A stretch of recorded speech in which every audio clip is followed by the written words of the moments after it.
फौजी इतनी कठिन जिंदगी जीता है कि जब उसे लाइफ लिव अप करने का मौका मिलता है तो वो उस मौके को छोड़ते नहीं। फौजी को हम डिफाइन करते हैं 3 शब्दों में: ड्यूटी, ऑनर, कंट्री।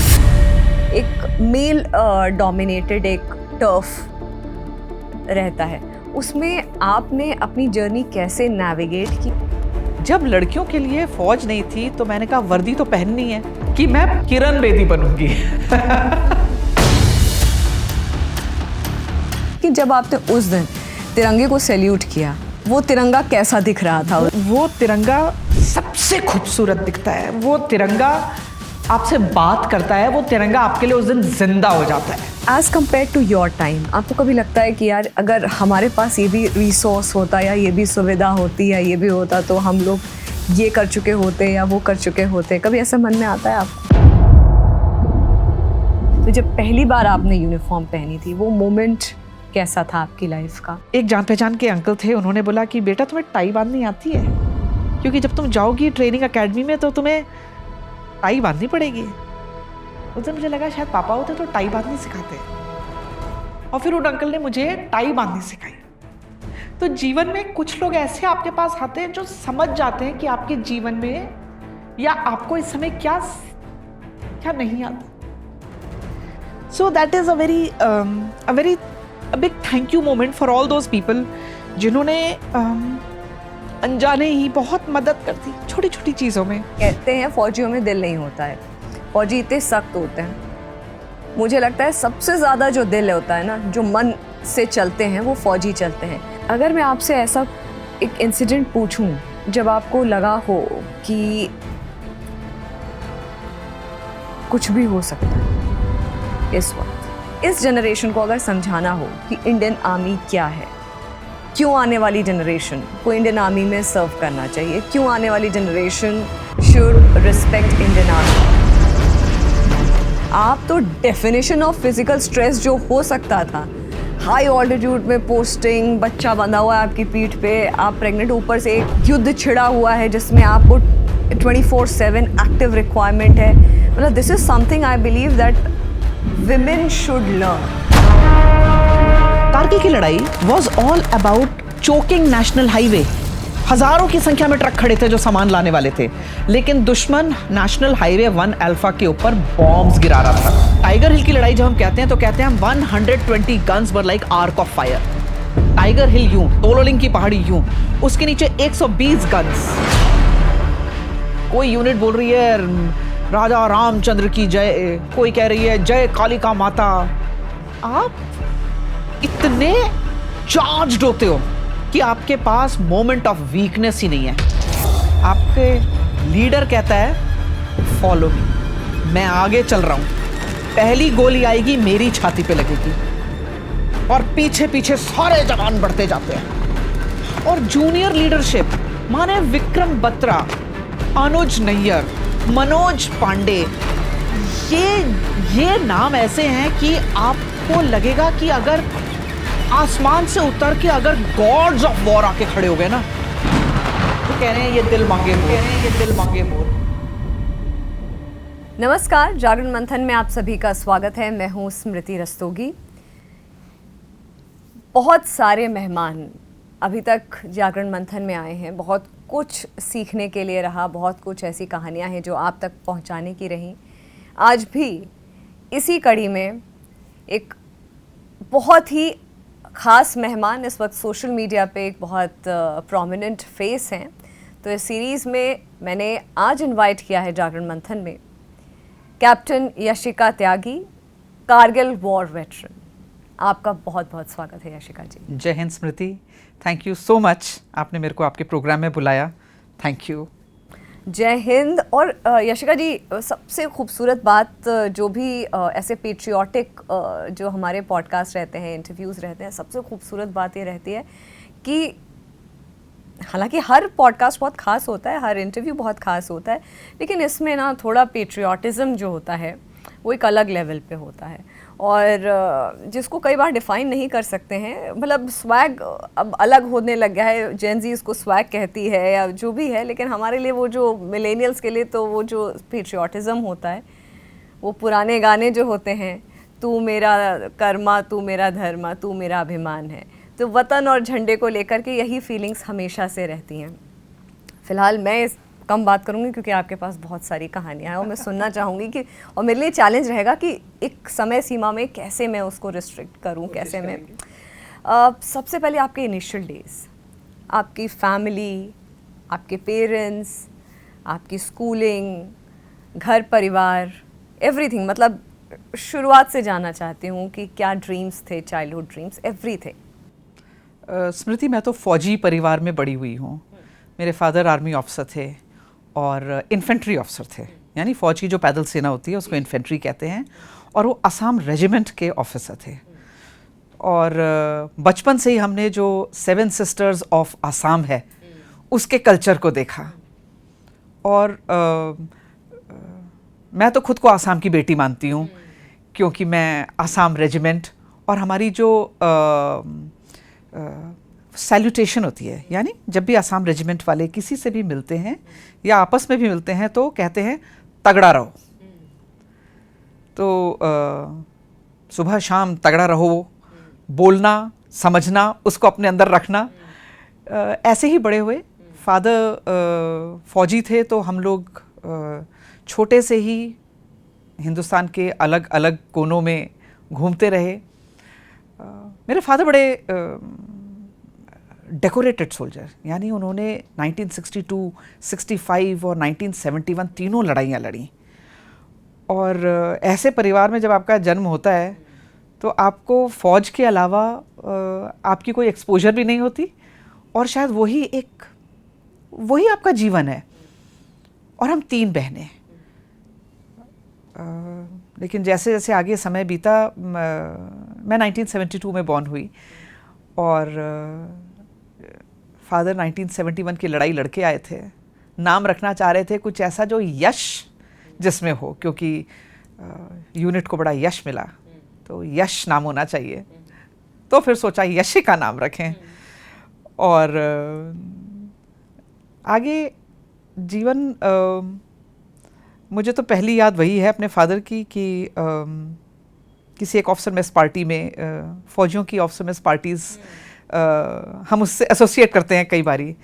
वो भी इसलिए भी क्योंकि फ़ौजी इतनी कठिन ज़िंदगी जीता है कि जब उसे लाइफ लिव अप करने का मौका मिलता है तो वो उस मौके को छोड़ते नहीं हैं। तो मुझे वो एक पल अभी भी याद है कि मैं छोटी सी हूँ और पापा ने मुझे यूँ गोद में उठा रखा है और एक हाथ से पकड़े हुए हैं और एक हाथ मेरे हाथ में लेके, और हम बॉलरूम डांस कर रहे हैं। अच्छा। तो वो एक बहुत बहुत मीठी और बड़ी प्यारी सी याद है। ज़्यादा तो मुझे याद नहीं है क्योंकि मैं 7 साल की थी जब मेरे फादर की एक फ़ौज के ही दौरान उनकी डेथ हो गई। और फिर वो अगली याद है कि गेंदे के फूल से सजा हुआ ट्रक घर के अंदर आ रहा था, और किसी ने यूँ मुझे गोद में उठाया और कहा कि पापा को बाय बोलो, और मैंने उनके गाल पे एक किस किया था। और वो मुझे आज भी वो जो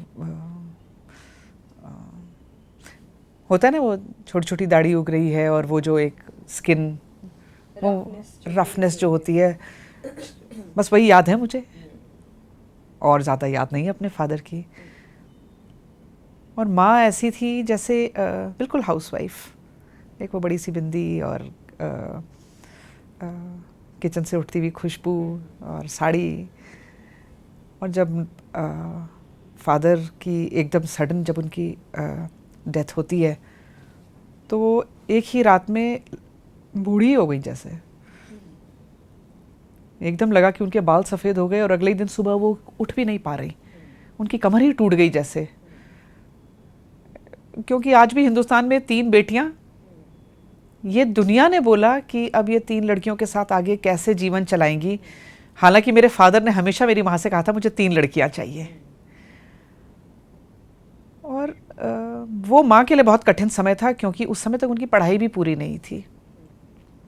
तो जिस साल फादर की डेथ हुई वो साल उन्होंने अपनी पढ़ाई पूरी करी और फिर उसके बाद उन्होंने बीए कंप्लीट किया, बीएड किया, फिर वो टीचर बनी।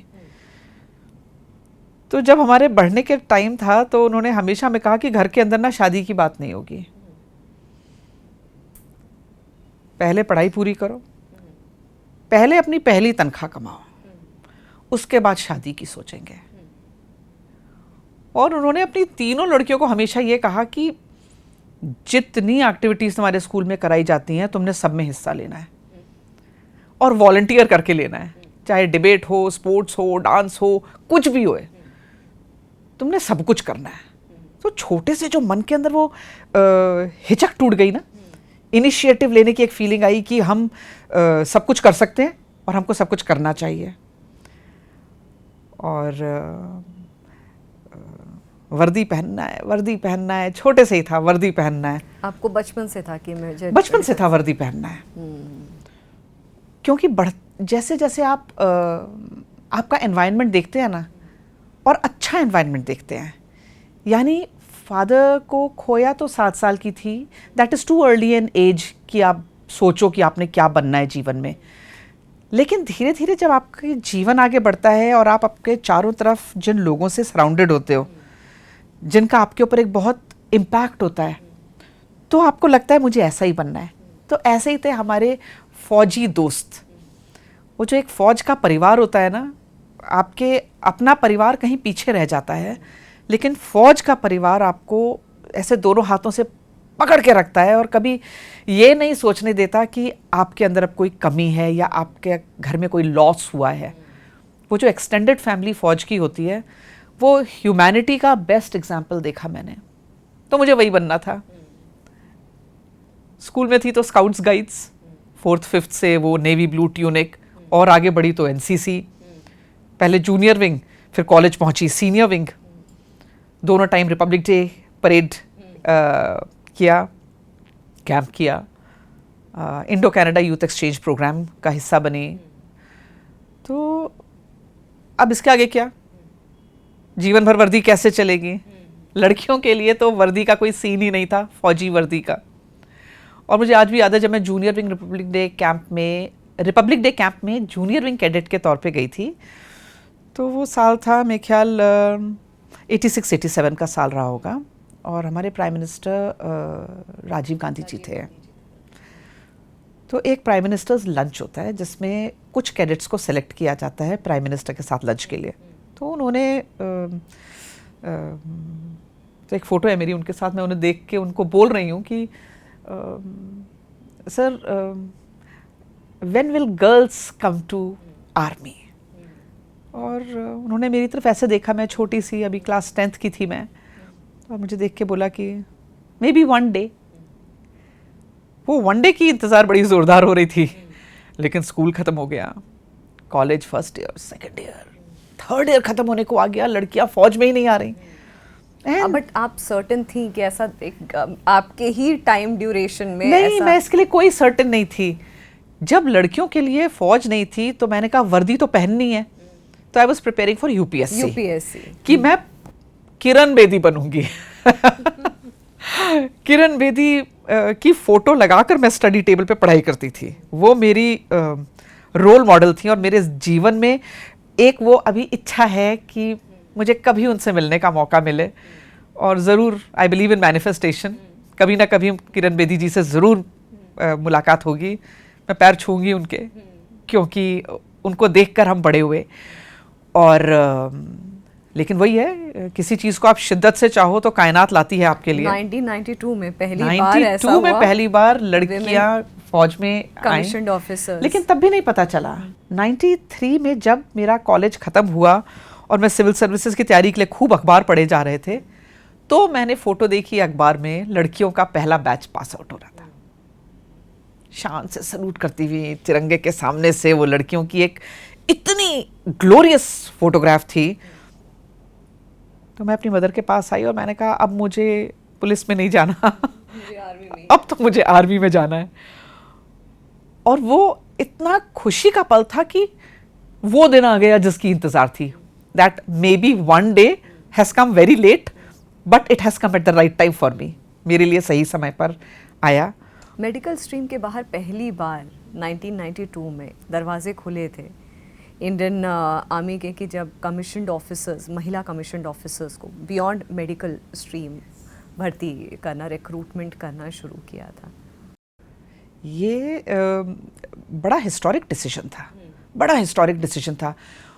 पर मेरे मन में हमेशा एक सवाल आता है स्मृति, आज़ादी तक तो हम आज़ाद हिंद फौज भी देख रहे थे, और अगर हम हिस्टोरिकली देखें तो माता भागो, झांसी रानी, रानी चिन्नम्मा हमेशा से हमारे यहाँ वॉरियर विमेन रही है। आज़ाद हिंद फौज तो बिल्कुल आज़ादी तक पूरी झांसी रानी उसमें एक कंपनी थी। तो फिर ऐसा क्या हुआ कि जैसे ही हम आज़ाद होते हैं, आर्मी में लड़कियों के लिए कोई जगह नहीं है, और फिर लड़कियों की जगह बनाने के लिए हमें 1947 से हम आज़ाद होते हैं और फिर 1992 में हम लड़कियों को फौज में लेते हैं। बड़ा समय लगाया, लेकिन लगता है कि गुड थिंग्स टेक टाइम। लड़कियों के लिए समय लगा, लेकिन क्या बखूबी लड़कियां आई हैं अब। बड़ा चैलेंजिंग टाइम्स थे वो, एक नई डोमेन में लड़कियों का आना। पर आपका कैसा एक्सपीरियंस है? क्योंकि 1992 में पहला बैच निकला था, फिर आप सेकंड बैच में। मैं 94 में मैंने ज्वाइन किया। 94 थर्ड बैच आपका? मेरा फोर्थ बैच था। पहले 6-6 महीने के बैचेस निकलते थे। अच्छा, तभी बहुत नया था वो, तभी बहुत नया। 1992 में 94 में आपका रिक्रूटमेंट होता है, आप ज्वाइन करती हैं सर्विसेज। उस वक्त जो पुरुषों का जो रुझान, जो उनका जो थॉट प्रोसेस कि अच्छा महिला कैडेट्स आ रही हैं या महिलाएं ज्वाइन कर रही हैं, विमेन ज्वाइन कर रही हैं फोर्सेस, सर्विसेज, क्या उनका रवैया रहता था? मतलब वो जो हम बात करते हैं कि पेट्रियार्की, क्योंकि आर्मी के जब पहले हम फिल्में भी देखते हैं तो एक पुरानी फिल्मों में एक अंडरकवर एजेंट एक महिला ज़रूर होती थी, सीक्रेट इन्फॉर्मेशन दुश्मन की पास ऑन कर रही है, लेकिन जो प्रोमिनेंट रोल में जो फ़ौज में होता था वो मर्द हमेशा से रहता था। तो वो एक मेल डोमिनेटेड एक टर्फ रहता है। उसमें आपने अपनी जर्नी कैसे नेविगेट की, एक ये, और क्या एक्सपीरियंस था? कभी ऐसा हुआ किसी ने कुछ, क्योंकि कहते हैं ना, क्योंकि फ़ौज बैकग्राउंड से आप आती हैं, ऐसे लोगों को थोड़ा डोमिनेट करने में भी थोड़ा उससे ज़्यादा विल पावर चाहिए, तो जो ऑलरेडी बहुत स्ट्रॉन्ग विल पावर का। क्या आपकी जर्नी रही? मैं फोर्थ बैच की लेडी ऑफिसर थी, और उस समय 25-25 लड़कियों के बैच निकलते थे। यानी मिलियन स्ट्रॉन्ग इंडियन आर्मी के अंदर जो 25 लड़कियों का एक मतलब एक महासागर में एक बूंद की तरह भी नहीं थी। बट आई एम श्योर बहुत स्ट्रॉन्ग होती होंगी, क्योंकि ऐसे उनको एंट्री मिलती वो नहीं जो पहले कुछ बैचेस लड़कियों के आए, क्या जुनून था। मतलब आप टाइड के अगेंस्ट स्विम कर रहे हो। I am 77 number lady officer, यानी पहली 100 भी नहीं। और उस बैच का हिस्सा बनना, जहां ओके, अगर हम इसको ऐसे बोलें कि आप आंख बंद करके सोचिए एक फौजी की इमेज, करिए आंख बंद और सोचिए आपको क्या नजर आ रहा है। फौजी महिला या पुरुष? सबसे पहले आपके दिमाग में पुरुष ही आया होगा, है ना? आज भी ऐसा होता आज भी जी। आपके दिमाग में पुरुष ही आया होगा। मैं आपको बताऊं, क्योंकि आप मेरे सामने बैठी हैं, तो मैं आप ही को यूनिफॉर्म में देखने की कोशिश कर रही हूँ। मैं ये आपको बताने की कोशिश इधर ये करना चाह रही थी, ये छोटी सी एक्सरसाइज करा के, कि ट्रेडिशनली या आप छोटेपन से अगर कहानियां भी सुने फौजियों की, तो आपके सामने जो रोल मॉडल है वो भी आदमी ही है। आंख बंद करके भी अगर आप फौजी सोचें तो आपको आदमी ही नजर आए। ऐसे में लड़कियों के लिए ये डोमेन ओपन होना, एक ऐसे डोमेन में आना जहां आपके पास कोई इससे पहले का रोल मॉडल नहीं है। लड़कियों को क्या काम मिलने हैं, लड़कियों को कहां कहां डिप्लॉय किया जा सकता है, लड़कियां कितनी चैलेंजेस को झेल सकती हैं, लड़कियां किस काबिल हैं, ये लड़कियों को ही प्रूव करना था। और लड़कियों को चाहिए था वो एक मौका। बस वो दरवाजे में एक पैर हमें अड़ाने की जगह मिली नहीं कि हमने दरवाजे खोल दिए अपने लिए। और मैं आपको ये बताऊं स्मृति, जो शुरुआती बैचेस थे मैं आज के लेडी ऑफिसर्स को तो बहुत सल्यूट करती हूँ जो इतनी मेहनत से इतने चैलेंजेस लेती जा रही हैं, लेकिन जो वो शुरुआती दौर के जो लेडी ऑफिसर्स थे वो एक अलग लेवल पे जूझ रही थी, और वो था खुद को प्रूव करने का जो एक ज़रूरत थी खुद को प्रूव करने की। मैं ये नहीं बोलूँगी खुद को प्रूव करने का जोश था, जुनून था, नहीं, उस समय खुद को प्रूव करने की ज़रूरत थी क्योंकि इन्वायरमेंट आपको टेस्ट कर रहा था। और मैं ये बिल्कुल भी नहीं बोलूँगी कि ऑपोजिशन था, नहीं, लेकिन मैं ये ज़रूर बोलूँगी कि रेजिस्टेंस था। क्यों?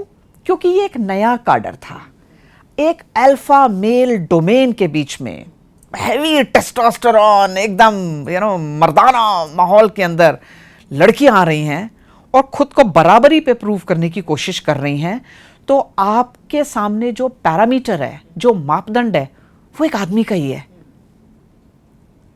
आप जब एकेडमी पहुंचते हैं तो सबसे पहले आपके अंदर का जो वो एक फेमिनिटी है उसको ब्रिक बाय ब्रिक ब्रेक किया जाए, क्योंकि ये माहौल ही ऐसा है जहां पे आपको पुरुषों के साथ खड़े होना है। ये पुरुषों की बनाई हुई एक पूरी व्यवस्था है।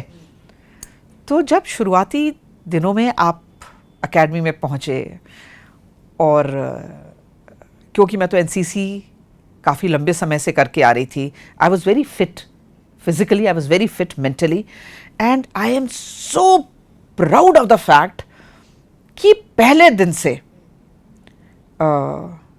मैं तो इस चीज़ के लिए एकदम रेडी थी। लेकिन हमारे साथ कई लेडी ऑफिसर्स ऐसी थीं जो इतने फिजिकल हैवी एक्सरसाइजेस नहीं करके आ रहे थे, और तब मुझे ऐसा लगा कि क्यों हम अपनी लड़कियों को छोटे से ही स्पोर्ट्स में जाने के लिए रोकते हैं, क्यों हम उनको ऐसी एक्टिविटीज में नहीं डालते जहां वो खुद को फिजिकली चैलेंज कर सकें।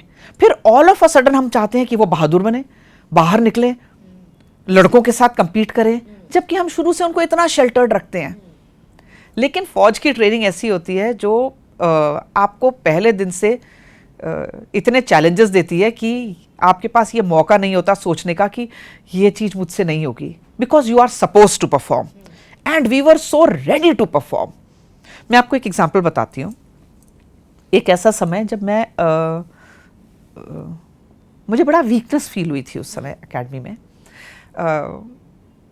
जब हम ट्रेनिंग करते हैं, मिलिट्री ट्रेनिंग, तो कुछ टेस्ट्स ऐसे होते हैं जहाँ आपको मैंडेटरी है उस टेस्ट को क्लियर करना। फॉर एग्जाम्पल स्विमिंग, यदि आपने स्विमिंग का टेस्ट क्लियर नहीं किया तो आपको पूरी एकेडमी की ट्रेनिंग रिपीट करनी पड़ेगी, आप पास आउट नहीं हो सकते हैं एज एन ऑफिसर, मैंडेटरी है। And I was a stone swimmer, मतलब आप मुझे डालें स्विमिंग पूल में तो मैं पत्थर की तरह डूब जाऊं नीचे, स्विमिंग ही नहीं आ रही थी, क्योंकि मन में एक पानी का डर लग रहा था, वो डर ओवरकम नहीं हो रहा था। अच्छा, और जंप करना है 7.5 मीटर से, और स्विम करके पूरी लेंथ स्विम करनी है। बड़ी कोशिश हो रही थी, नहीं हो रहा था। फिर फाइनली हुक्म सुनाया स्विमिंग उस्ताद ने कि लेडी कैडेट, ये क्लियर नहीं करोगे तो तुम रेलीगेट हो जाओगे, तुमको निकाल देंगे एकेडमी से। मेरी आँख के आगे मेरी माँ की शक्ल आ गई। मैंने कहा माँ को कैसे फेस करूँगी, क्योंकि एकेडमी तो ये तो कितना पापा की वर्दी घर आ रही है भाई, ये तो बहुत बड़ा एक मोमेंट है, अब ये कैसे होगा। खैर उन्होंने कहा आज टेस्ट है, कर लोगी जंप। और मैंने आओ देखा ना ताओ और बोल दिया हाँ मैं जंप करूँगी। ऊपर पहुँची और उन्होंने नीचे से विसल किया, जो पीटी उस्ताद विसल करते हैं, उसका मतलब था कि अब आप जंप करिए। पहले तो मन में डर लगा, लेकिन पीछे नहीं हट सकती थी, ये तो ठान लिया है ना, अब ये करना ही है। और मैंने आंख बंद करी और मैंने जंप कर दिया, और गलत तरीके से जंप किया। तो मुझे आज भी फील होता है कि मैं किस तरीके से टेढ़ी गिरी थी पूल के ऊपर, और यदि आप स्विमिंग पूल में इस तरीके से गिरे तो पानी एकदम एक दीवार या एक चाकू की तरह आपको लगता है, मतलब sometimes your skin can also break. बड़े जोर से मैं पानी पे गिरी, इम्पैक्ट बड़ा तेज था, and I got knocked of, और मैं पूल में नीचे चली गई। अगला मुझे जब होश आया तो मैं पूल के साइड में थी, और मेरी बाकी जो फ्रेंड्स थी, जो कोर्समेट्स थी, वो मुझे उठाने की कोशिश कर रही थी, और ड्रिल उस्ताद मेरे चेहरे पे ऐसे ऐसे कर रहे थे कि उठो। हाँ? और फिर मुझे होश आया, and I started to cry. मैं रोने लगी। मुझे लगा कि मैं फेल हो गई। लेकिन फौजी उस्ताद ऐसे होते हैं ना, वो आपको गड़े मुर्दे को भी उठा के खड़ा कर देंगे। वो उनकी आवाज में इतना जोश होता है। और उन्होंने कहा रोना बंद करो, बिल्कुल रोना बंद करो। फिर उन्होंने जो चीज बोली, that turned around my life, your life, my life, because that has been a big lesson for me. उन्होंने बोला कि तुम दुनिया से लड़कर फौज में आई हो, दुनिया से लड़के आई हो तुम इधर, तो क्या पानी से डर के बाहर चली जाओगी? और that was a moment of awakening, मतलब बिल्कुल ऐसे जोल्ट करके उन्हें उठा दिया। उन्होंने कहा पानी कौन सी इतनी बड़ी चीज है? ये जो आप ये जो बात बोल रही हैं, this is very relevant in every field. मतलब दुनिया से लड़ करके आई हो, पानी से डर करके, it's relevant for everything, I think. और उसके बाद मैंने ठान लिया कि ये डर पानी का मेरे ही अंदर है। अगर मैं उस डर को बड़ा बनाऊंगी तो वो डर बहुत बड़ा हो जाएगा, लेकिन अगर मैं सीखने को बड़ा बनाऊंगी तो वो सीख बड़ी हो जाएगी। And that day I realise the relevance of one saying कि grass is never green on the other side, grass is green where you water it. आप जीवन में जिस तरफ फोकस करोगे वही चीज बड़ी होगी। उस्ताद ने मुझे सिखाया कि मुझे किस तरफ देखना है, और फिर मैंने स्विमिंग सीखी, स्विमिंग करी, टेस्ट क्लियर करे। और मुझे बताने में इतना गर्व होता है कि जब मैं एकेडमी से पास आउट हुई तो I was the contingent commander, and I also got the silver medal in the for standing second in order of merit. तो मन का सिर्फ वो एक डर हटाना था, एक स्विच ऑन करना था। तो एक सही टाइम पर एक टीचर का कितना बड़ा रोल होता है। बिल्कुल। तो इसीलिए कहते हैं ना, मन के जीते जीत है, मन के हारे हार। बिल्कुल। आप जो अभी देखती हैं, जो महिलाओं का जो अभी जो प्रेजेंट सिनारियो है डिफेंस फोर्सेस में, मतलब incredible. But as compare to your time, आपको कभी लगता है कि यार अगर हमारे पास ये भी रिसोर्स होता, या ये भी सुविधा होती, या ये भी होता, तो हम लोग ये कर चुके होते या वो कर चुके होते? कभी ऐसा मन में आता है आपको? देखिए, विद चेंजिंग टाइम्स फौज की तो टेक्नोलॉजी बहुत बढ़ रही है, और बढ़ना भी चाहिए। It is an ever evolving world, दुनिया बदल रही है। लेकिन एक बहुत छोटी पर एक बहुत इंपॉर्टेंट चीज जो मुझे लगता है कि हमारे समय में होती, या आज के समय में भी लोग उसे ज्यादा यूज करते, तो लड़कियों के लिए इतना हैवी फिजिकल एक्टिविटी वाली जो ये डोमेन है, इसकी राह थोड़ी आसान होती है।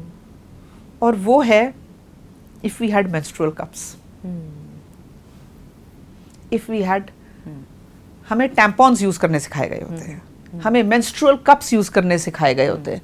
क्योंकि आप देखिए, जब भी कोई हैवी फिजिकल एक्टिविटी वाली आप ट्रेनिंग करते हैं, कुछ भी हो सकता है, चाहे स्पोर्ट्स हो, चाहे कोई लड़की कथक सीख रही हो, चाहे ट्रैफिक लाइट में खड़ी वो ट्रैफिक पुलिस वुमन हो, जो सारे दिन वहां पर खड़ी है उसमें ट्रैफिक को मैनेज करती हुई, पुलिस की लेडीज हैं, हमारी बीएसएफ की लेडीज हैं।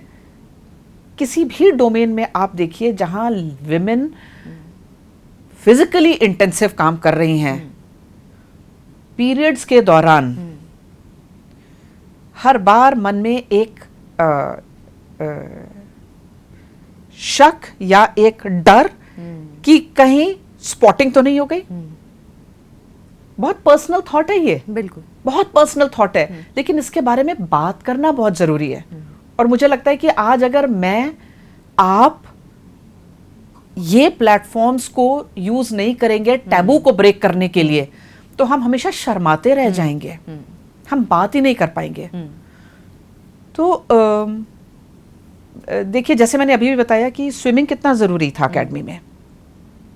अगर 6 महीने की ट्रेनिंग थी उस समय, आज तो 1 साल की हो गई है, लेकिन यदि उस 6 महीने में आप हर हफ्ते, महीने का 1 हफ्ते अगर आप स्विमिंग पूल के बाहर इसलिए बैठे हैं कि आप स्विमिंग नहीं कर सकते, आपकी ट्रेनिंग अफेक्ट हो रही है, तो कोई ऐसी चीज होती कि कोई बताता कि ये एक ऐसा डिवाइस है जो मदद करेगा आपको आपकी ट्रेनिंग को नेविगेट करने में।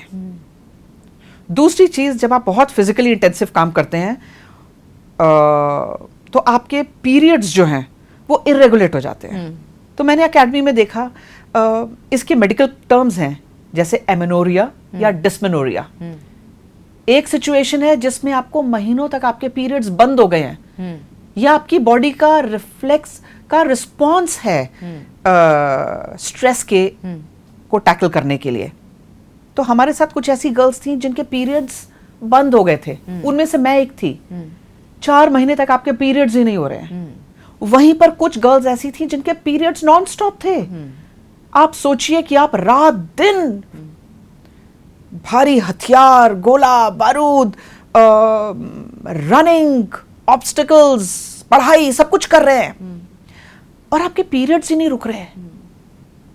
कितना चैलेंज है। लोगों को सामने सिर्फ लेडी ऑफिसर दिख रही है, एक कैडेट तैयारी करते हुए दिख रही है, लेकिन उसके पीछे कितना फिजिकल और मेंटल चैलेंज जा रहा है, इसके बारे में कोई कभी बात नहीं करता। तो मेडिकली इन चीजों को हैंडल करने के लिए अवेयरनेस बहुत जरूरी है, क्योंकि जैसे ही वो एकेडमी का हैवी स्ट्रेस वाला टाइम ओवर हुआ, बाहर निकले तो वापस से पीरियड्स रेगुलेट हो गए।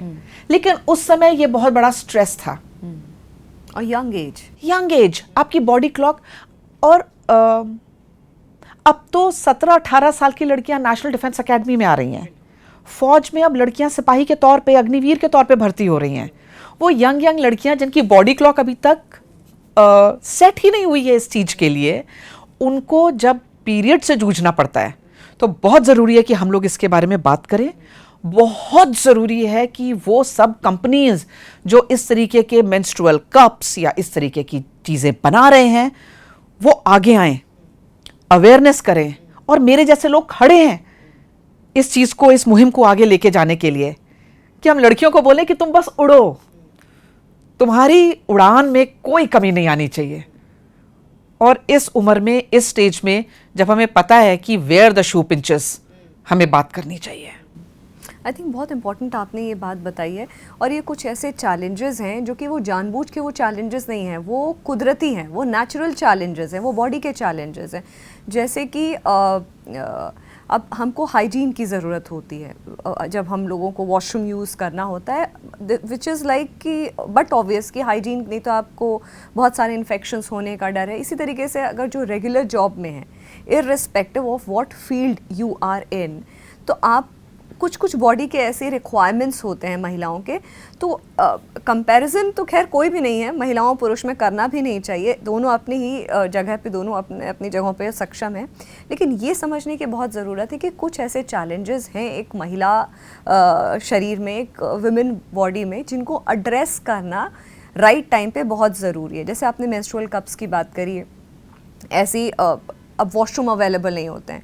जैसे आप कहीं पोस्टेड हैं, या आपने बोला ट्रैफिक पुलिस है, महिला है, उसको वॉशरूम यूज़ करना है, अब वो पब्लिक टॉयलेट कन्वीनियंस ढूंढती रहेगी। मतलब there should be some way out कि जो वर्किंग लेडीज़ हैं, चाहे वो डिफेंस में हो, चाहे फिर वो सिविल सर्विसेज में हो, पब्लिक सेक्टर में हो, कुछ ऐसी चीज़ें उन महिलाओं को रख करके बनाई जाए जो कि उनकी राह टुवर्ड्स सक्सेस वो थोड़ी सी आसान हो जाए थोड़ी, क्योंकि ये बॉडी का एक रिक्वायरमेंट है जिसको ध्यान में रखना पड़ेगा ही पड़ेगा, और जितनी जल्दी इस चीज़ को हम एड्रेस करें, आप जैसे लोग बोल रहे हैं, तो उतनी जल्दी इस चीज़ पर काम होने की ज़रूरत हो।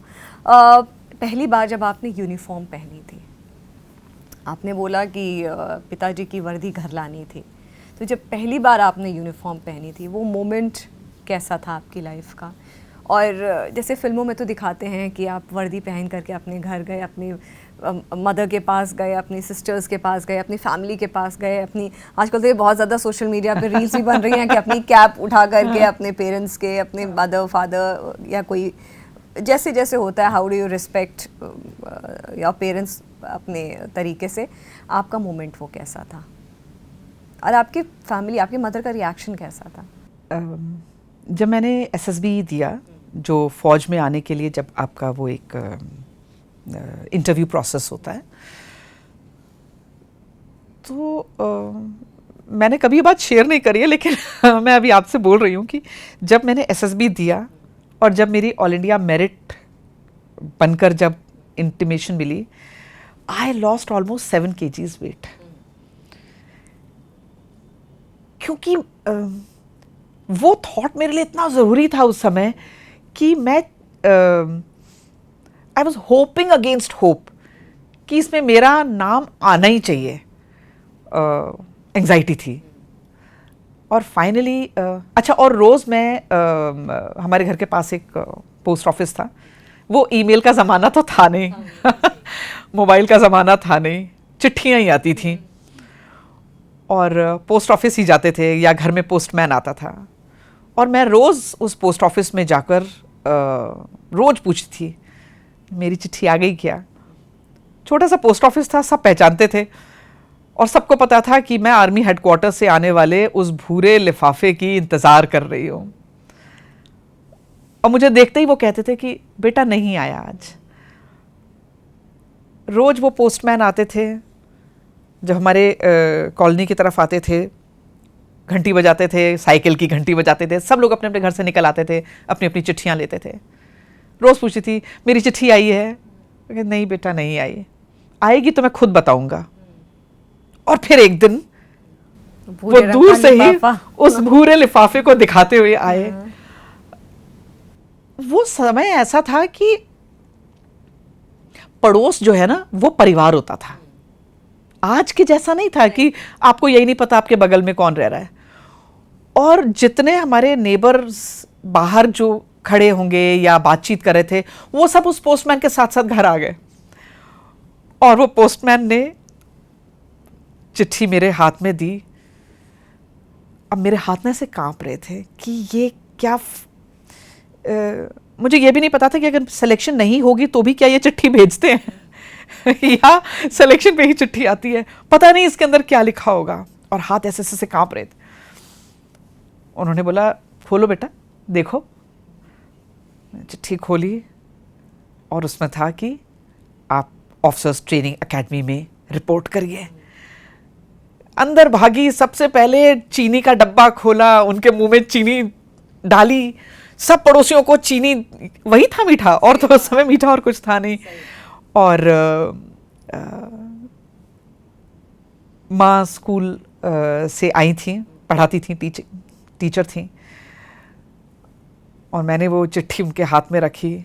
हमने वो चिट्ठी पूजा में पापा की फ़ोटो के आगे रखी और बस हम लोग गले मिलके, हम माँ बहन, हम रोते ही जा रहे थे। शायद यही हमारा एक खुशी दिखाने का तरीका है कि हम रोने लगते हैं। आंसू आ गए और बस यही लगा कि पापा की वर्दी घर आ गई। That was a very very important moment. और फिर उसके बाद जब देखो आपके जीवन में कैसे लोग आते हैं। एक जान पहचान के अंकल थे, उन्होंने बोला कि बेटा तुम्हें टाई बांधनी आती है? क्योंकि जब तुम जाओगी ट्रेनिंग एकेडमी में तो तुम्हें टाई बांधनी पड़ेगी। उस दिन मुझे लगा शायद पापा होते तो टाई बांधनी सिखाते। और फिर उन अंकल ने मुझे टाई बांधनी सिखाई। तो जीवन में कुछ लोग ऐसे आपके पास आते हैं जो समझ जाते हैं कि आपके जीवन में या आपको इस समय क्या क्या नहीं आता। So that is a big thank you moment for all those people जिन्होंने अनजाने ही बहुत मदद कर दी छोटी छोटी चीज़ों में। तो जब मैं यहाँ बैठ के आपके साथ बात कर रही हूँ तो मैं बहुत थैंकफुल हूँ उन सब लोगों के जिन्होंने साथ दिया। खैर, जब अकेडमी पहुंची और पासिंग आउट परेड का दिन आया तो माँ आई, बहन आई, बड़ी वाली सिस्टर की शादी हो गई थी, उनकी शादी एक नेवल ऑफिसर से थी। मतलब आपके परिवार में सभी लोग डिफेंस फोर्स से? वेरी इंटरेस्टिंगली मेरी आपने मुझे टॉपिक से भटका दिया ये बोल के। मेरी बड़ी सिस्टर डॉक्टर हैं, MBBS MD। उन्होंने सिविलियन डॉक्टर के तौर पे नेवल हॉस्पिटल्स के साथ काम किया। उनकी शादी एक नेवल ऑफिसर से हुई। मैं आर्मी में आई, मेरी शादी आर्मी ऑफिसर से हुई। और मेरी छोटी सिस्टर एक सर्विंग एयरफोर्स ऑफिसर हैं और उनकी शादी एक एयरफोर्स ऑफिसर से है। तो हमारे दूर घर में आपकी पूरी बिल्कुल एक्सटेंडेड फैमिली वो सब डिफेंस। ये एक औरत की ताकत है। मेरे फादर नहीं थे, बहुत छोटे में उनकी डेथ हो गई, लेकिन मदर ने कैसे 3 लड़कियों को बड़ा किया, इसके लिए उन्हें सैल्यूट है। तो एक औरत चाहे तो कुछ भी कर सकती है। तो जब पासिंग आउट परेड का वो दिन आया, मदर आई, बहनें आई, और हम ऐसे लाइन अप हो रखे थे। और जब भी पासिंग आउट परेड का वो मोमेंट आता है तो पूरे, मेरे ख्याल से, आई मे बी रॉन्ग, पर मैंने जितनी भी पासिंग आउट परेड्स देखी हैं अक्रॉस द वर्ल्ड की, चाहे यूट्यूब में देखी हूँ और इंडिया में तो मैं बोल ही सकती हूँ, एक धुन बजती है जिसे कहते हैं ऑल लैंग साइन। वो जब बजती है इसका मतलब है कि पासिंग आउट परेड की परेड शुरू हो चुकी है और आप स्लो मार्च करते हुए निकलते हैं, तिरंगे को सैल्यूट करते हैं, उसके नीचे से अंतिम पग क्रॉस करते हुए आप आते हैं बाहर और फिर आपकी पिपिंग होती है, कंधे पे तारे लगते हैं। मुझे लगता है सबसे खूबसूरत जेवर जिंदगी का वही था जब कंधे पे वो तारे झिलमिलाए। लेकिन जैसे ही पासिंग आउट परेड की वो स्लो मार्च शुरू हुई, आई बिकेम वेरी इमोशनल, क्योंकि वो जिंदगी भर का एक स्ट्रगल था आपका कि वो वर्दी एक बहुत बड़ा माइलस्टोन था लाइफ का। और मैं यूं खड़ी हूं अटेंशन में और झरझर झरझर करके आंखों से आंसू बहते जा रहे हैं। और फिर धीरे धीरे वो ड्रम्स बजते हैं, धुन बजती है, बैंड प्ले कर रहा है और आप स्लो मार्च करते हुए आगे निकल रहे हैं। I can never forget that glory. मुझे लगा मैं 2 इंच और लंबी हो गई। मुझे लगा आज अगर मेरी जान भी निकल जाएगी ना तो मैंने पा लिया जीवन में कुछ एक। और फिर जब माँ ने कंधे पे वो तारे सजाए, गले से लगाया, हम तीनों बहनें ऐसे हग किया, वो एक बहुत बड़ा मोमेंट था। वर्दी का वो पहले दिन वो वर्दी थी, उससे पहले तो आपके ट्रेनिंग के दौरान आप वर्दी पहनते हैं, लेकिन वो you are a trainee officer, लेकिन एज एन ऑफिसर वो पहला दिन होता है। उससे ज़्यादा ग्लोरी, उससे ज़्यादा मैं खुद को अपने आप अपनी नज़रों में उससे ज़्यादा खूबसूरत कभी नहीं लगी जितनी उस दिन वो ऑलिव ग्रीन वर्दी में मैं खुद को फील कर रही थी। मगर जैसे आप बोल रहे हैं कि आपका जैसे पासिंग आउट होता है, परेड होती है, तो उस समय जो तिरंगा हम जैसे जनरली देखते हैं, जैसे आप NCC में रहे तो आपने परेड्स किए, आपका नेशनल एंथम होती है, आप तिरंगे को सैल्यूट करते हैं, उसकी अपनी अपनी कीमत होती है। लेकिन जब आपने उस दिन तिरंगे को सैल्यूट किया, वो तिरंगा कैसा दिख रहा था? वो सैल्यूट है कसम उस तिरंगे के लिए। आप तिरंगे को देख रहे हैं और आप कसम खा रहे हैं, आप वो प्रॉमिस कर रहे हैं तिरंगे से। उस दिन ऐसा लगता है जैसे आप तिरंगे से बात कर रहे हैं। उस दिन एक्चुअली जो भाव मन में है वो यही है कि इस तिरंगे के लिए मैं तुम्हारे लिए जान दूंगी। और उस दिन उस तिरंगे से एक लव अफेयर शुरू होता है। वो तिरंगे के साथ एक दिल का रिश्ता होता है जो खून के रिश्ते से भी मजबूत होता है कि जिस दिन तुम बुलाओगे मुझे, मैं अपनी जान भी दूंगी तुम्हारे लिए। तो वो एक, आपने पूछा वो तिरंगा कैसा दिखता है, वो तिरंगा सबसे खूबसूरत दिखता है। वो तिरंगा आपसे बात करता है, वो तिरंगा आपके लिए उस दिन जिंदा हो जाता है, क्योंकि वो सिर्फ एक कपड़े का टुकड़ा नहीं है, उस पे एक फौजी लिपट के आता है और वो एक फौजी की कसम होती है कि इसके लिए, इसको फहराए रखने के लिए मेरी जान हाजिर है, और मैं अगर जान दे दूंगा तो ये मुझे इतना प्यार करता है कि ये मेरा आखिरी कपड़ा होगा, इस पे मुझे लपेटा जाएगा। दैट इज, वो ट्राई कलर की आपको प्रॉमिस है कि तू अपना काम कर, तेरा आखिरी कपड़ा मैं ही होऊंगा, और आप उसको प्रॉमिस करते हो कि तेरे लिए मेरी जान हाजिर है। So that moment is, it's a highly emotional moment for every फौजी जो पास। आप किसी फौजी से भी पूछिए कि तुम्हारा सबसे यादगार दिन कौन सा है, तो आपको हर फौजी वो पासिंग आउट परेड का दिन बोलेगा जिस दिन आप उस तिरंगे की कसम खाते हो और आप उस कसम के लिए जीवन कुर्बान कर देते हो। फौजी जवानों की पूरी भर्ती के बाद जब ट्रेनिंग कंप्लीट होती है और वो अपनी अपनी यूनिट्स में आने के लिए तैयार होते हैं, तो कसम परेड होती है। कसम परेड, नाम ही देखिए क्या है, कसम परेड है। आप कसम खाते हैं कि for everything that I hold dear, मेरे जीवन में जो मेरे लिए सबसे महत्वपूर्ण है, मैं उस चीज की कसम खाता हूं इस देश के लिए। फौजी को हम डिफाइन करते हैं 3 शब्दों में, ड्यूटी, ऑनर, कंट्री, या हम हिंदी में बोले तो नाम, नमक, निशान। और ये 3 शब्द हैं जिसके लिए आप जान दे देते हैं।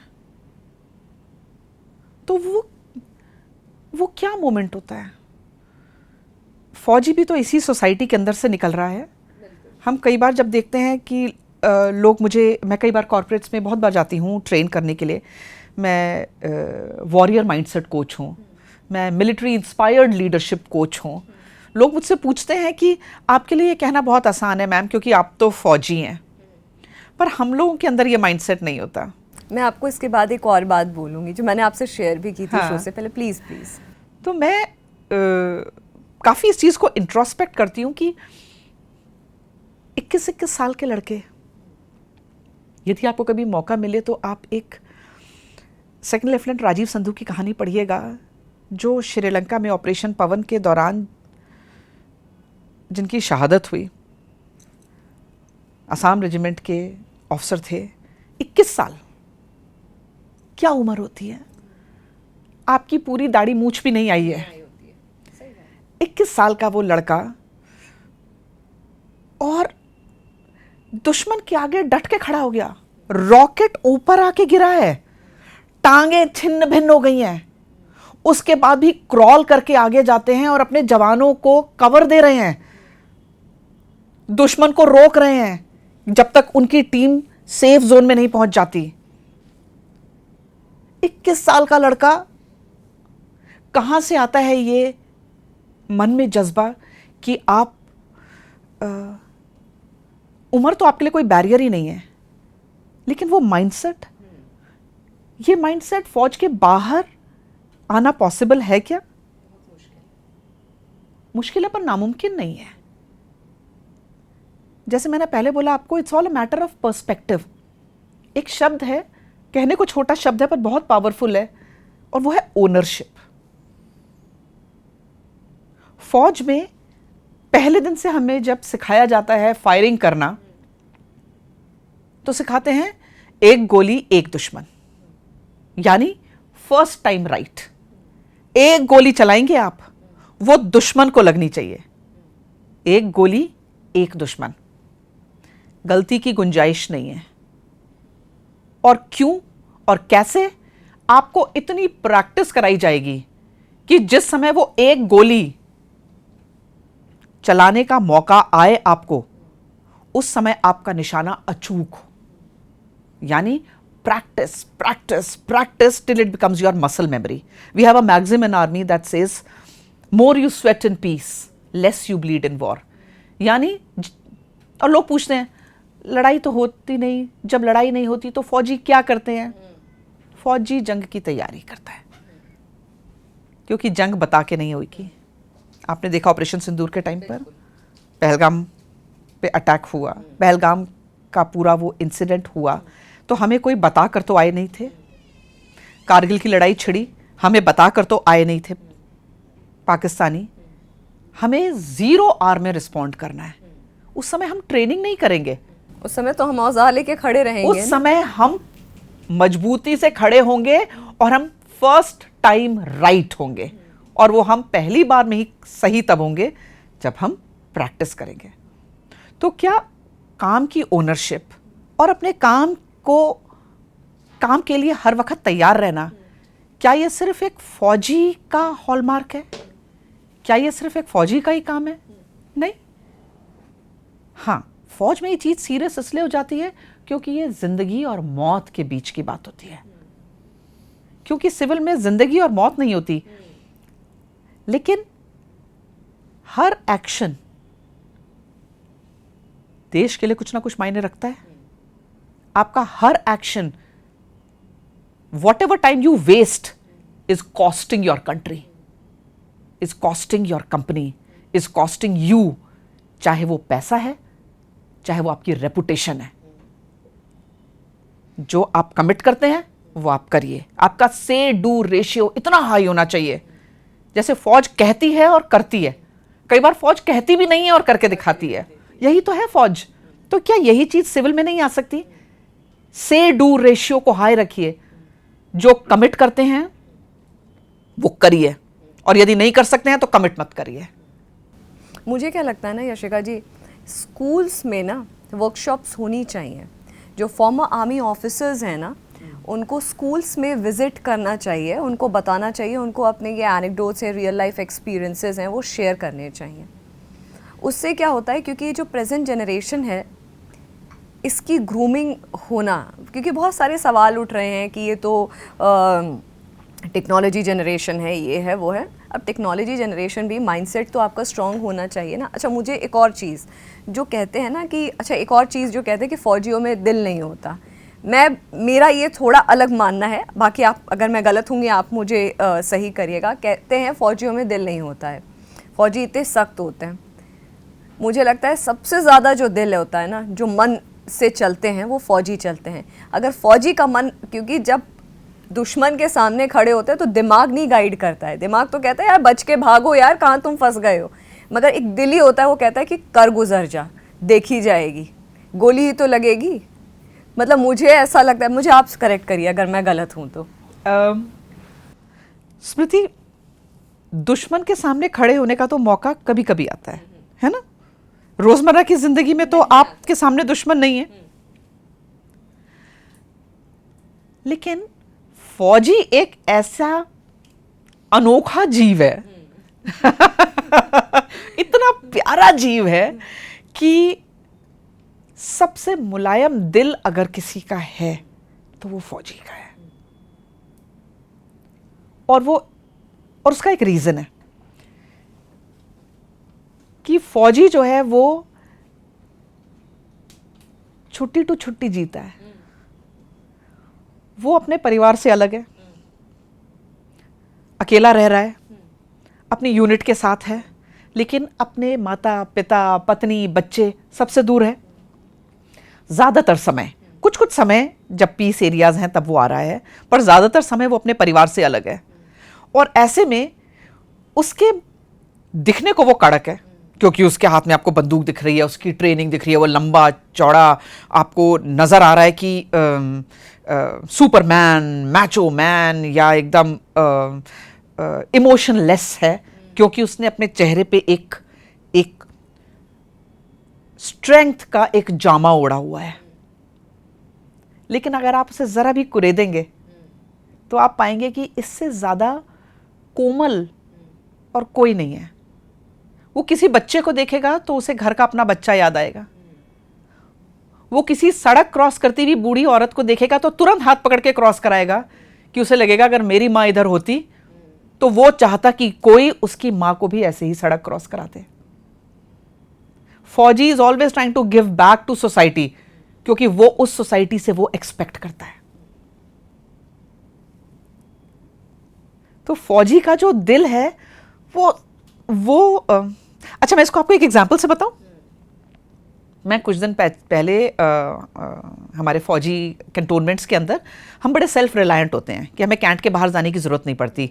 छोटी छोटी दुकानें हैं, अपना एक कैंटीन होती है, ज़रूरत की सब चीज़ें उस कैंट के अंदर हैं। तो मैं ऐसे ही एक छोटी सी शॉप के अंदर गई, मुझे कुछ सामान खरीदना था और एक फ़ौजी देखा मैंने, वीडियो कॉल पे था। और मुझे ऐसा लगा कि क्योंकि पास में ही खड़ा था तो आवाज़ आ रही थी, शायद उसकी वाइफ थी दूसरी तरफ, और इसके हाथ में एक स्केल था, फुट रूलर। हाँ, और एक दुकान में मैनिक्विन्स लगे होते हैं, छोटे छोटे, एक बच्चे का मैनिक्विन था जिसके ऊपर एक फ्रॉक पहनी हुई थी उस मैनिक्विन ने, और ये स्केल लेकर उस बच्चे के ऊपर जो फ्रॉक थी उसको नाप रहा था। और उधर उसकी वाइफ थी, वो उसको कह रहा है कि अच्छा ये इतने इंच का है तो बताओ अभी उस अपनी बेटी को नापो जरा कि उसके ऊपर ये फ्रॉक कितनी आएगी। तो वाइफ उधर से नाप रही है और हस्बैंड इधर से उस मैनिक्विन के ऊपर वो ड्रेस नाप रहा है, और वो मेंटली अपने बच्चे को पिक्चर कर रहा है। कहने को ये एक छोटा सा सीन हो सकता है, लेकिन स्मृति, उस फौजी ने अपना बच्चा देखा ही नहीं है, उसे पता ही नहीं है मेरा बच्चा कितना बड़ा हो गया। तो आज वो अंदाज से नहीं खरीद रहा है कपड़ा, वो नाप के देख रहा है, क्योंकि उसके पास मेंटल इमेज भी नहीं है। ये एक फौजी की सच्चाई है जो इस देश के लिए ड्यूटी करते हुए अपने परिवार से इतना दूर है कि वो उसको सिर्फ video call to video call नजर आता है, वो भी वहां जहां नेटवर्क हो। कई जगह तो नेटवर्क्स भी नहीं है और कई जगह फोन रखने भी अलाउड नहीं है।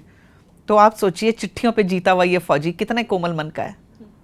यशिका जी, आप अपने हस्बैंड के बारे में कुछ बताइए, कैसे उनसे मिलना हुआ, क्योंकि वो भी डिफेंस अभी भी सर्व कर रहे हैं। वो मेरे हस्बैंड पिछले साल रिटायर हुए हैं। हाँ। तो मतलब कि मैं ये जानना चाहती हूँ, क्योंकि आप 3 बहनें, एक ऐसे फैमिली बैकग्राउंड से आए कि मेल प्रेजेंस घर पे थी नहीं, ऐसे में कैसे पर्सनल लाइफ कैसे नेविगेट की। Then like you found a person जिससे आपने शादी कर ली, देन यू हैव 2 सन्स, फिर मेल्स ही मेल्स हो गए। तो मैं जानना चाह रही हूँ कि ये कैसे नेविगेट किया पूरा।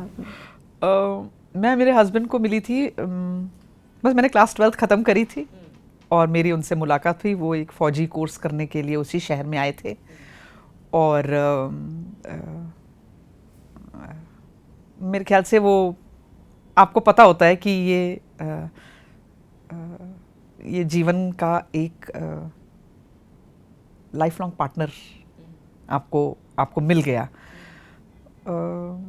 5-6 साल हमारी कोर्टशिप रही, और उसके बाद जब मैं फ़ौज में आई उसके बाद हमारी शादी हुई।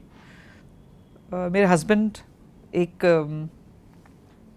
पैराट्रूपर हैं, मरून बेरे लगाते हैं, और he is love of my life. I think मुझे लगता है ज़िंदगी में एक काम जो मैंने अच्छा किया है वो फौज के अलावा वो मैंने एकदम एक सही आदमी से शादी करी, क्योंकि उनका साथ मेरे जीवन में बहुत वैल्यू ऐड करता है। उनके साथ मेरा सबसे अच्छा वर्जन है। I think I have become a better person. He has unlocked something very good side of me, और वो मेरी ज़िंदगी का ग्रीन कॉरिडोर है। ये शब्द मैंने पहले भी यूज़ किया है। ग्रीन कॉरिडोर यानी हम जब कभी देखते हैं ना कि कोई ज़रूरी गाड़ी निकलनी होती है या कोई एम्बुलेंस निकलनी होती है और सब तरफ का ट्रैफिक रोक दिया जाता है और सिर्फ उसे एक गाड़ी को धड़धड़ाते हुए निकलने देते हैं बिना किसी रुकावट के। He is that for me.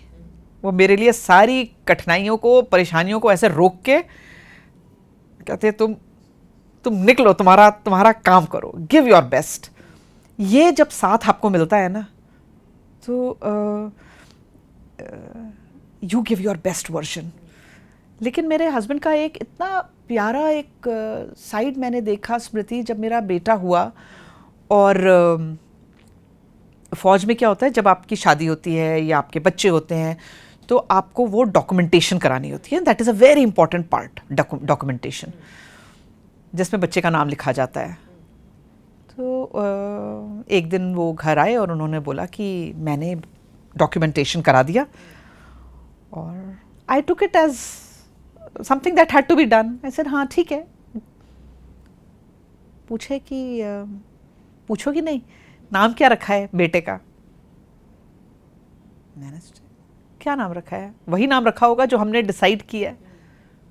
तो उन्होंने बेटे का नाम बोला, और मैं उसकी प्राइवेसी रखना चाहती हूँ इसलिए मैं उसका नाम नहीं ले रही हूँ, उसका नाम, और फिर उसके आगे हटवाल त्यागी, यानी हटवाल मेरा सरनेम और त्यागी उनका सरनेम। और उन्होंने बेटे को जो नाम दिया उसके नाम में दोनों सरनेम दिए। और जब उन्होंने कहा कि खाली दादा का ही नाम क्यों होगा बेटे के साथ, नाना का भी नाम होना चाहिए, मेरे लिए उससे बड़ा फेमिनिज्म का जो परचम लहराने वाला जो इंसान था वो और कोई नहीं हुआ। ही अंडरस्टूड दैट इन मी कि ये मेरे लिए बहुत इंपॉर्टेंट है कि मेरे परिवार का भी नाम आगे चले, और उन्होंने बिना मेरे कहे इस चीज को समझ लिया और उस चीज में बिलीव किया कि ऐसा ही होना चाहिए। आगे चलकर दूसरा बेटा हुआ, उसके नाम के साथ भी दोनों का सरनेम लगा। मेरे लिए ये एक बहुत इम्पॉर्टेंट था, और उन्होंने एक अलग तरीके की एग्जाम्पल क्रिएट कर दिया कि फेमिनिज्म बहुत बड़ी बड़ी चीज़ों में नहीं है, बहुत किताबी बातें फेमिनिज्म नहीं होती हैं। औरत के अधिकार या औरत की इज्जत या उसका वजूद, उसको रिस्पेक्ट करने के और भी बहुत सारे तरीके हैं, जिसमें से एक ये तरीका भी बहुत खूबसूरत है। और मुझे लगता है जैसे प्रेजेंट सिनारियो में जो अभी जो चल रहा है आजकल का, इतना मतभेद हैं हो रहे हैं पति पत्नी के बीच में, रिलेशंस नहीं टिक रहे हैं, सबको अपना अपना स्टैंड चाहिए, बहुत सारे अभी बहुत क्योस है लोगों की मैरिटल लाइफ में, जो कि अमूमन सामने आते रहते हैं। मैंने शो पे भी कई बार ये इस टॉपिक को कवर किया है। ऐसे में जो आपके हस्बैंड का स्टैंड रहा, मुझे लगता है कि एक ऐसा स्टैंड है कि रिलेशन बिखरने से रोकने के लिए ये ऐसी कुछ चीज़ें हैं जो कि एक महिला अपनी तरफ से करे, पुरुष अपनी तरफ से करे। आई थिंक मैरिज को अच्छा एक दिशा देने में ये फैक्टर्स बहुत ज़रूरी हैं। म्यूचुअल रिस्पेक्ट कितनी बड़ी चीज़ है, बिल्कुल, है ना, और समझ, और ये तभी आएगा जब आप कम्युनिकेट करते हैं, बातचीत करते हैं। और मुझे तो बस एक ही चीज़ लगती है कि जब तक हम दोस्त बन के रहते हैं, ज़िंदगी बहुत आसान रहती है। जब हम उसके ऊपर पति पत्नी और एक सोसाइटी का एक प्रेशर क्रिएट कर देते हैं, या कौन सी चीज़ कैसी होनी चाहिए, एक सेट रूल्स के हिसाब से लगा देते हैं, सोसाइटी के बनाए हुए रूल्स लगा देते हैं, तब आप एक दूसरे के साथ नहीं हैं, तब आप सोसाइटी के बनाए हुए रूल्स से चल रहे हैं। तो दोस्त रहना चाहिए। यशिका जी, 1997 में आप पहली महिला थी जिसको पोस्ट किया गया था एक high altitude climate logistics division में। 2 साल आप उस हाई ऑल्टीट्यूड एरिया में रही थी अपने 2.5 साल के बेटे के साथ। 97 में जब मैं इससे पहले ऑपरेशन राइनो में पोस्टेड थी। अच्छा, इससे पहले ऑपरेशन नॉर्थ ईस्ट में था। तो नॉर्थ ईस्ट में बहुत सारे ऑपरेशंस चलते हैं, छोटे बड़े, क्योंकि हमारी जो बॉर्डर्स है वो काफ़ी कंट्रीज़ के साथ लगती हैं उधर, और काफ़ी एक्टिव एरिया है वो। तो उधर जो भी आर्मी छोटे बड़े ऑपरेशंस करती है उसको एक बड़े अम्ब्रेला और ऑपरेशन के नीचे बोल सकते हैं, and that is operation rhino. वहाँ 2 साल मैं वॉलंटियर करके ही वहाँ भी गई थी। ये 1997 से पहले का था? 97 से पहले का है, ये है 95 to 97। और उसके बाद मैंने फिर वॉलंटियर किया कि मुझे एक डिफ़िकल्ट एरिया की पोस्टिंग चाहिए। अच्छा, ये आपने वॉलंटियर? ये मैंने वॉलंटियर किया था क्योंकि उस समय क्या था कि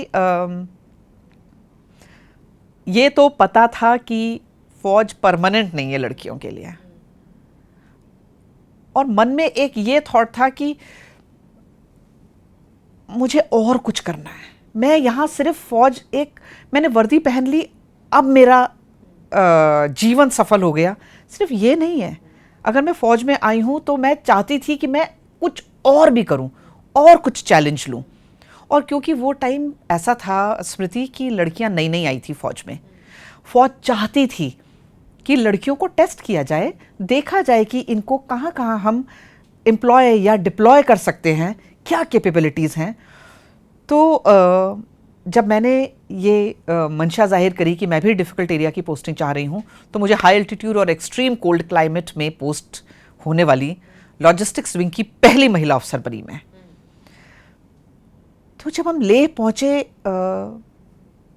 दूर दूर तक जहाँ तक नज़र जाती है वहाँ सिवाय डॉक्टर्स और नर्सेज जो थी हॉस्पिटल्स में, उनके अलावा और कोई लेडी ऑफिसर नहीं थी।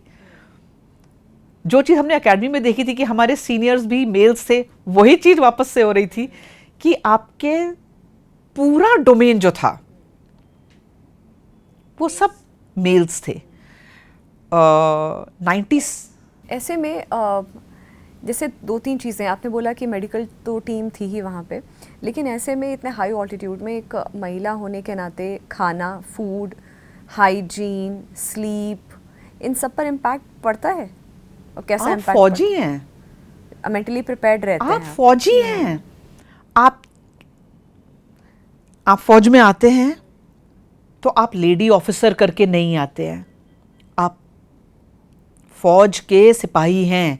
You are an army officer if you are an officer entry, if you are a soldier you are a soldier entry. आप हो वही वर्दीधारी, पहले दिन से आप सेम स्टार लगा रहे हो। आप लेडी कैप्टन या लेडी, आप कोई लेडी नहीं है, आप एक ऑफिसर हैं। आप तैयार रहिए चैलेंज के लिए, मुश्किल के लिए। आप अपनी चॉइस से आए हैं फौज में, यहाँ आके आप विमेन का स्ट्रॉन्गर वर्जन दिखाइए। विमेन का वीकर वर्जन दिखाना है तो ये आपके लिए डोमेन नहीं है। तो पहले दिन से आप वही स्टार्स लगा रहे हैं, पहले दिन से आपको सेम यूनिफॉर्म मिल रही है, पहले दिन से आपको सेम रिस्पॉन्सिबिलिटी मिल रही है, पहले दिन से लीडर हैं आप।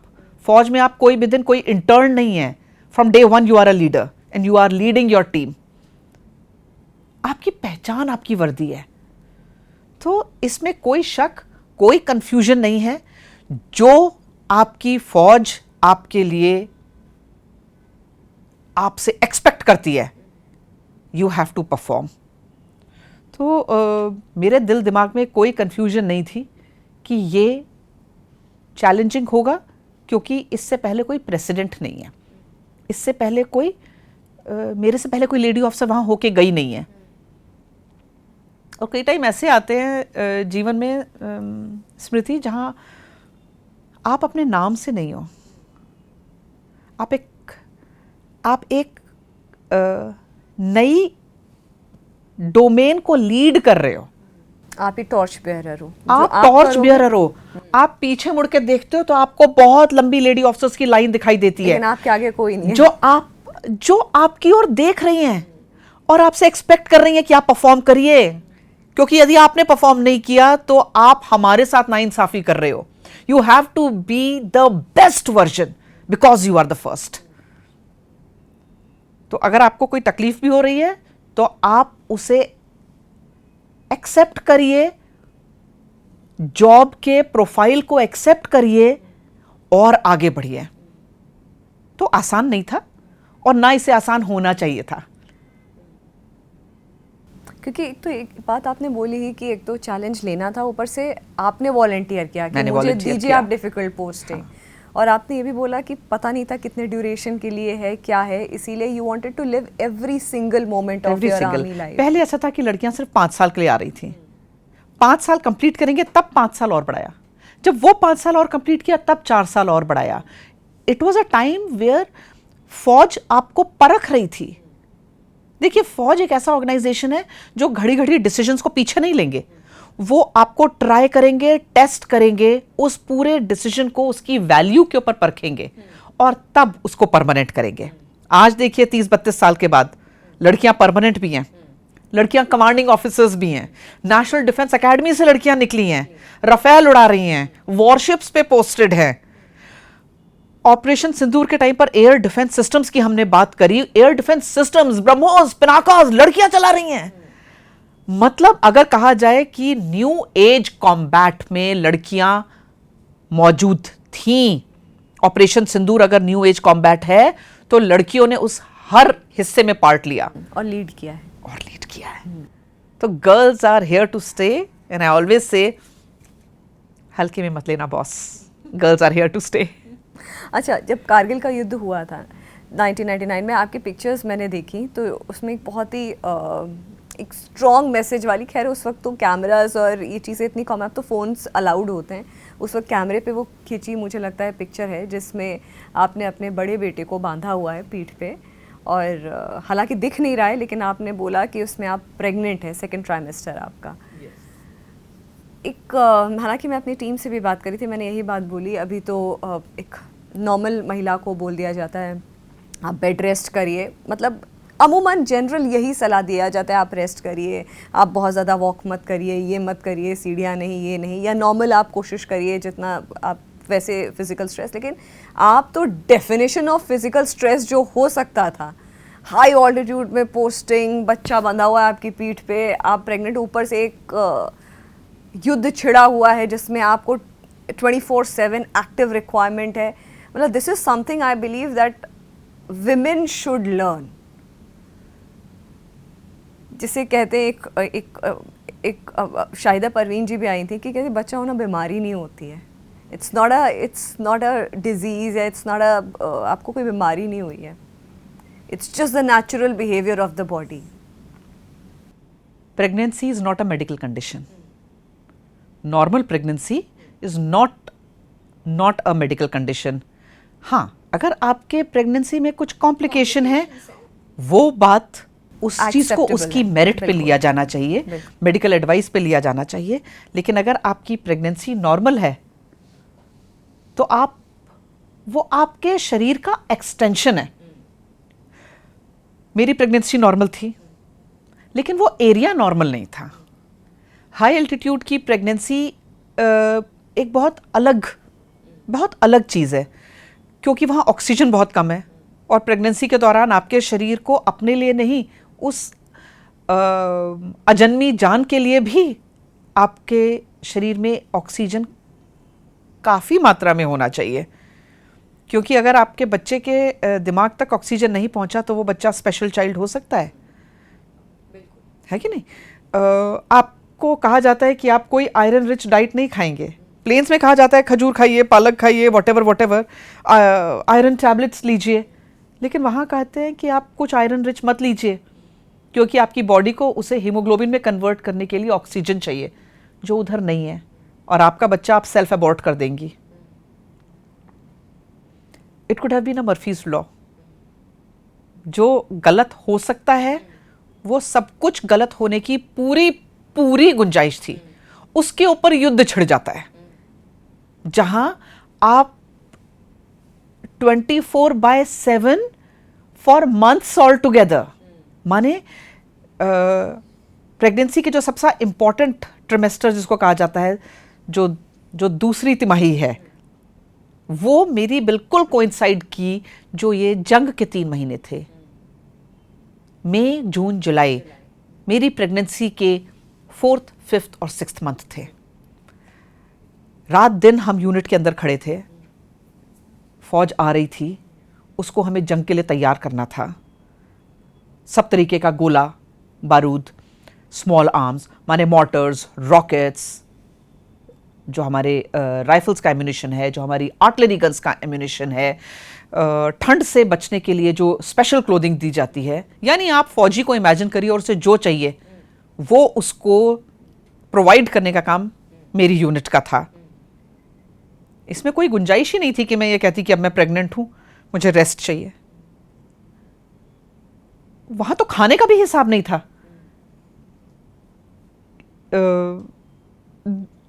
थोड़े थोड़े समय में कुछ कुछ खाते रहना चाहिए, वहां तो खाना ही याद नहीं था। पैर सूज के ब्रेड जैसे हो जाते थे, जूता काटने लगता था तो जूता भी उतार देते थे कई बारी, क्योंकि आप खड़े हैं, आप दौड़ रहे हैं इधर से उधर, आप काम कर रहे हैं। लेकिन आप सोचिए कितना ग्लोरियस साइट होता होगा कि वो लेडी ऑफिसर खड़ी है, उसके हाथ में कार्बाइन पकड़ी हुई है और उसके एक हाथ में उसका दूसरा बच्चा है और पेट है। मुझे लगता है इससे ज्यादा शक्ति का रूप और कोई हो ही नहीं सकता। तो मुझे अपने ऊपर इतना फख्र होता है और मैं शाबाशी देती हूं खुद को कि मैं पीछे नहीं हटी।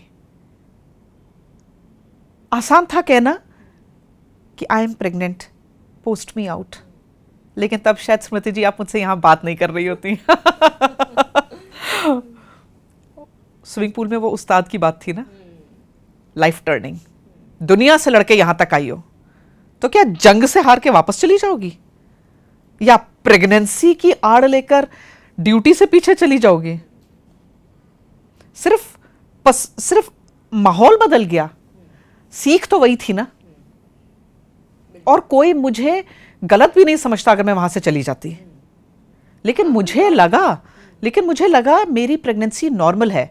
और इसमें एक कॉम्प्लिकेशन और थी, क्योंकि मैं पहली वुमेन ऑफिसर थी उस एरिया में। खैर बाद में और पोस्ट होने लगी, तो हमारे मिलिट्री हॉस्पिटल में कोई गायनेकोलॉजिस्ट भी नहीं थे। तो ऊपर वाला है ना, वो आपका इंटेंशन देखता है। मेरे हस्बैंड द्रास सेक्टर में डिप्लॉयड थे लड़ाई के दौरान, जहां ऊपर टाइगर हिल और नीचे वो कुछ भी हो सकता था। मेरा बेटा जो उस समय 3 साल का भी नहीं हुआ था, वो मेरे साथ था, क्योंकि लड़ाई के दौरान एकदम से सब कुछ बंद हो गया। कोई फ्लाइट नीचे नहीं जा रही थी, कोई ऐसा तरीका नहीं था कि मैं उसे कम से कम वहां से बाहर भेज सकूं। मुझे उसे अपने ही साथ रखना था, क्योंकि मेरे पास और कोई ऑप्शन नहीं था। और एक बच्चा मेरे पेट में था। और ये जंग मैं सिर्फ फौजी के तौर पे ही नहीं लड़ रही थी, मैं बहुत एंगल से इस लड़ाई को लड़ रही थी। हमारी यूनिट रिस्पॉन्सिबल थी फॉरवर्ड एरिया से शहीद जवानों को वापस लाने के लिए, कॉफिन्स बनाने के लिए। आप सोच सकते हैं कि एक वो औरत जो कॉफिन्स के लिए सामान इशू कर रही है कारपेंटर को, और उसका हस्बैंड जंग लड़ रहा है। किस कॉफिन पे किसका नाम होगा, उसके हाथ हमेशा कांपेंगे। पहले तो ये कॉफिन किसी के काम नहीं आना चाहिए, हमें ये कॉफिन बनाने की जरूरत ही नहीं पड़नी चाहिए। लेकिन उसके ऊपर आप ये सोच रहे हो कि किसका नाम लिखा है इस पे।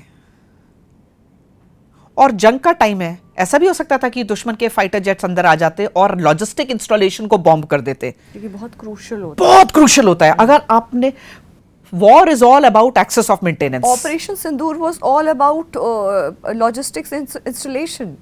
आप अगर, कारगिल की लड़ाई was all about choking national highway, क्योंकि वो हमारी एक्सेस ऑफ मेंटेनेंस था। हमारा जो डिपोज का सामान था, रोड ओपनिंग उसी समय हुई थी, बर्फ उसी समय पड़नी रुकी थी, ट्रक्स, हजारों की संख्या में ट्रक खड़े थे जो सामान लाने वाले थे। लेकिन दुश्मन नेशनल हाईवे 1 अल्फा के ऊपर बॉम्ब्स गिरा रहा था, उन आर्टिलरी शेलिंग कर रहा था। और वहां से हमारे जो फौजी रसद लेकर जो ट्रक्स आ रहे थे, उनको ब्लॉक करके रखा हुआ था। लड़ाई इसी बात की थी कि नेशनल हाईवे पे हमें वापस कंट्रोल चाहिए, जिससे हम अपनी जो फौज है उसको सस्टेन कर पाए।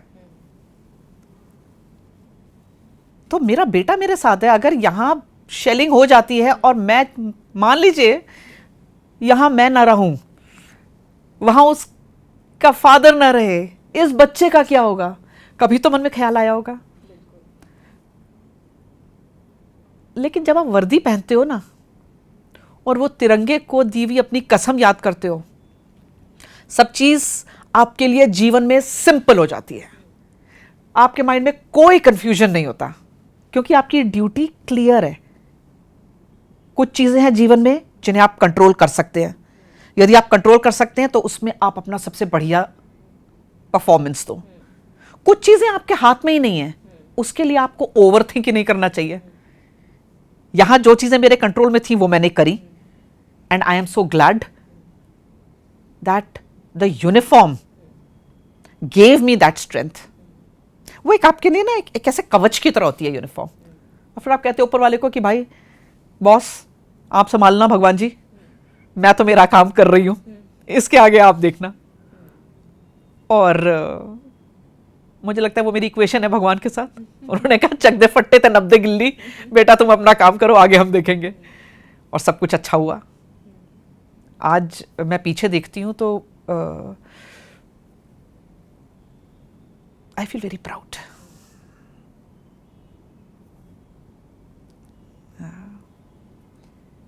लॉजिस्टिक्स इंस्टॉलेशंस आपके अंडर में था कारगिल के दौरान।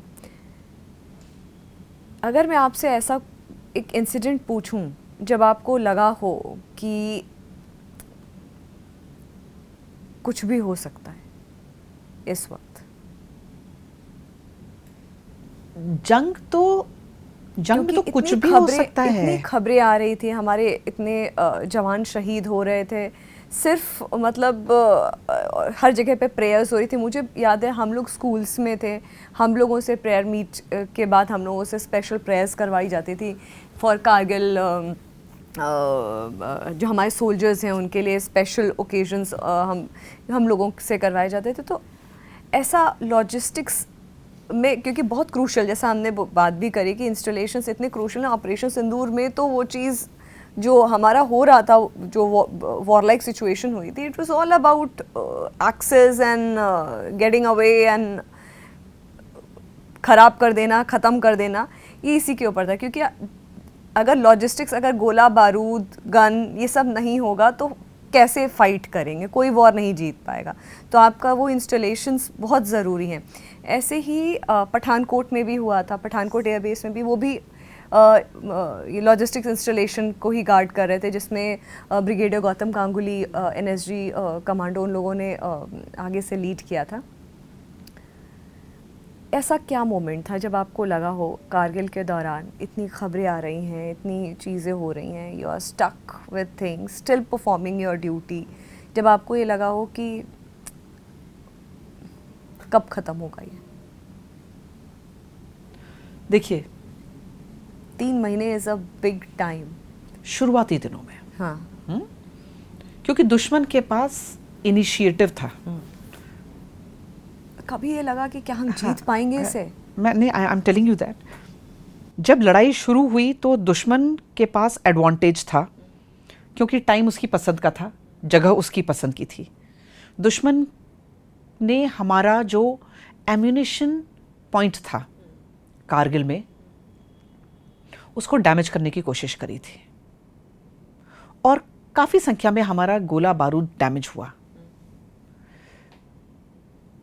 अब हाई एल्टीट्यूड में आपके पास सामान को, लॉजिस्टिक्स को पहुंचाने का बाय रोड ही साधन है, क्योंकि हर चीज़ बाय एयर आए ये तो पॉसिबल ही नहीं है। There is a limit to which things can be brought by air. अब आपके जो एम्यूनिशन है वो डैमेज हो जाता है, और पाकिस्तान ने जंग छेड़ दी। बिना गोला बारूद के हम कुछ नहीं है, हम कोई इफेक्टिव बैटल फाइट नहीं कर सकते।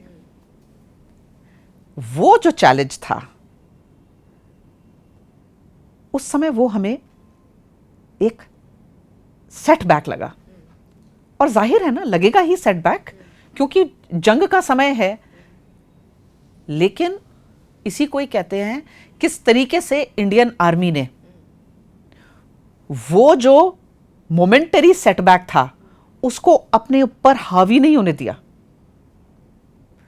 इतनी चीजें इंडियन आर्मी से सीखने वाली हैं कि चाहे तो उसी चीज को अपनी वीकनेस बना लेते। लेकिन हुआ क्या? Immediately we bounced back. यहां काम आती है हमारी ट्रेनिंग। यस, एम्यूनिशन पॉइंट के ऊपर नुकसान हुआ, लेकिन किस कदर हमने उसके बाद परफॉर्म किया। मैंने, आप ये सोचो कि लड़ाई से पहले हम सिर्फ एक फॉर्मेशन स्ट्रेंथ देख रहे थे वहां पे, जितनी फौज है, यानी कुछ हजारों की संख्या में सैनिक, अगर आसान भाषा में बोलें। लेकिन जैसे ही लड़ाई छिड़ती है, हमारे पास 3 से 4 गुना सैनिकों की स्ट्रेंथ वहां हो गई। दुश्मन ने नेशनल हाईवे चोक कर रखा है, पूरी विंटर्स निकल गई हैं, और जो सामान हमारे डिपोज में है वो धीरे धीरे करके खत्म हो रहा है, क्योंकि हमने सिर्फ एक्स नंबर के सोल्जर्स के लिए सामान रखा है और कुछ स्पेयर है। अब हमारे पास सिपाही भी ज्यादा हो गए, फौज ज्यादा हो गई, सामान आ नहीं रहा, और जंग छिड़ गई है, क्योंकि अब सामान का यूज भी ज्यादा हो रहा है। मतलब जिस तरीके से आप चैलेंज को, जितने स्क्रू कस के, गियर कस के उसको बढ़ा सकते हैं, उतना चैलेंज बढ़ चुका है। यही है भारतीय सेना, जो हर तरीके से परफॉर्म करती है।